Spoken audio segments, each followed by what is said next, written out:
Sebelumnya ini adalah ilustrasi yang sudah ditunjukkan di segmen sebelumnya untuk desain dua dimensi dari model dua dimensi berhubungan dengan suatu sedimen. Misalkan ini ilustrasinya untuk kartun sederhana atau ilustrasi sederhana.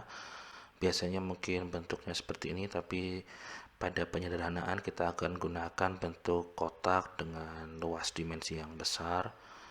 Jadi dari sini kita akan mencoba menggunakan beberapa constraint untuk thermal atau medan thermal yang berhubungan dengan metamorfisme dalam upaya untuk menganalisa kondisi tektonik dan thermal pada waktu lalu.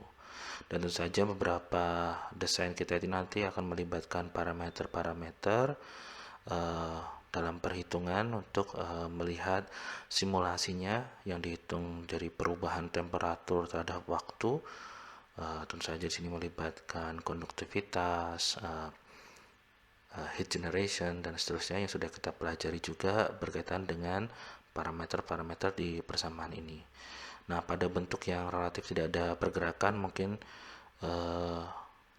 suku ketiga ini yang berkaitan dengan kecepatan benda bergerak, ini mungkin tidak dilibatkan, terutama untuk model Burial atau Burial metamorphism. Mungkin akan digunakan ketika setelah proses atau pada saat proses ketika ada thrust atau sesar anjak begitu ya, over thrust begitu. Nah, mungkin itu akan dilibatkan di bagian awal, tapi biasanya kita melihat yang proses statik dari bentuk model yang disimulasikan melalui perubahan temperatur terhadap perubahan waktu.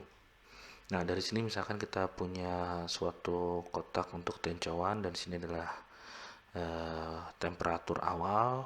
Di sini dibagi juga ada dimensi. Ini berarti 20 kilometeran, ini skala 40, 60, 80, ini 100 km.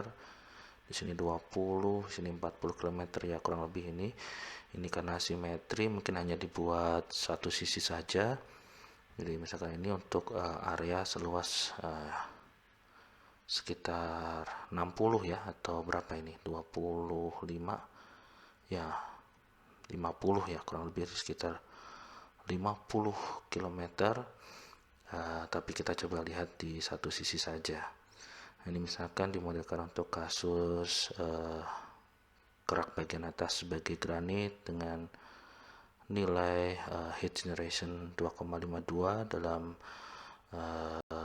satuan mikrowatt per meter kubik, sedangkan lower kerasnya seperti ini dengan nilai heat generation 0,42 dan mantel heat generation-nya lebih rendah 0,042. Ini tentu saja batas-batas untuk simulasi model sederhana kita. Ya, apalagi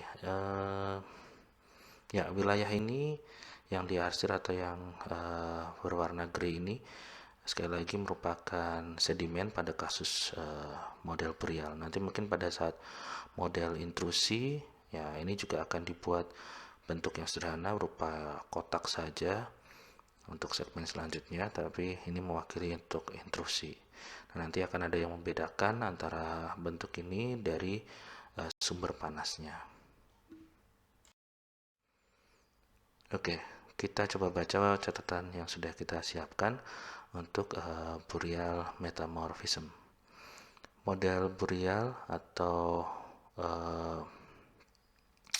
timbunan ya untuk batuan yang terkubur cukup dalam skala ya, misalkan skala kilometer, seperti batuan granitik yang dimodelkan dalam bentuk persegi panjang di dalam suatu endapan sedimen seperti ini ya, karena sedimen yang tidak memiliki panas, jadi berbeda dengan intrusi, maka di sini tidak ada sumber panasnya. Kemudian dari model ini ada di bawah batuan granit dan sedimen adalah, jadi di atas ini adalah batuan granitnya misalkan, dan ada sedimennya. Di bawahnya itu adalah kerak benua, gneiss, dan juga di bagian bawahnya lagi ada mantel. Gradien temperatur awal pada batuan di kerak bagian atas adalah equilibrium gradient. Nah, jadi gradien temperaturnya ini adalah model awalnya. Nah, model awal ditentukan dengan sedimen pada temperatur 100 derajat Celcius dan memiliki heat generation radioaktif 0,84 mikrowatt per meter kubik.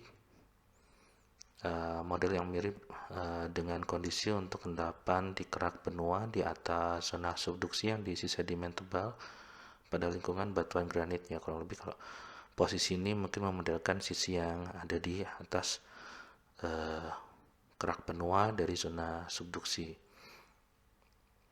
Ya, ini tadi parameternya sudah dijelaskan sebelumnya. Dan ya, sekali lagi ini untuk batuan sedimen pada temperatur 100 derajat Celcius sekitarnya, berarti di sekitarnya begitu ya. Nah, sekali lagi ini tidak ada efek atau pengaruh panas di model awal ini. Selanjutnya untuk simulasi perubahan model setelah 20 juta tahun, batuan sedimen akan relatif cepat menuju keseimbangan temperatur di sekitarnya. Heat generation granit sangat berpengaruh. Jika gradien temperatur suatu batuan lebih rendah, untuk contoh batuan yang mafic, akan memberikan temperatur di bagian bawah sedimen akan lebih rendah 50-100 derajat Celcius. Jadi nilai heat generation ini ditentukan untuk jenis batuan yang akan kita modelkan. Misalkan di sini kita modelkan tadi untuk granit, karena ini akan memberikan nilai 2,52. Nah, kalau misalkan batuannya mafic, heat generation-nya akan lebih rendah dan akan memberikan hasil simulasi setelah 20 juta tahun yang mungkin akan lebih rendah dibandingkan medan temperatur seperti ini. Secara umum, sedimen relatif tidak memberi pengaruh pada temperatur kerak. Nah, dari sini kita bisa melihat evolusi dari model kita sehingga memiliki medan temperatur di bagian sedimen seperti ini, dan dari sini kita bisa nanti menganalisis berkaitan dengan dampak temperatur yang cukup tinggi di bawah permukaan dan berhubungan dengan kategori metamorfisme. Nah, sebagaimana yang ditunjukkan di beberapa ilustrasi sebelumnya, di situ dengan derajat temperatur itu akan bisa kita temukan atau seringkali ditemukan jenis-jenis batuan metamorf sesuai dengan derajat temperaturnya. Misalkan untuk batuan slate atau pilit atau apapun itu berada pada kedalaman tertentu pada lokasi berkaitan dengan model metamorfisme ini. Nah, sederhananya kita bisa melihat ini adalah analisis awal dari model konduksi yang kita buat secara 2 dimensi untuk menjelaskan Boreal metamorphism. Nah, selanjutnya di segmen selanjutnya kita akan masuk ke model intrusi, dan ada juga nanti di slide berikutnya ada model berkaitan dengan overthrust atau sesar naik begitu ya, yang sangat besar. Sesar naik yang besar. Oke, demikian, terima kasih.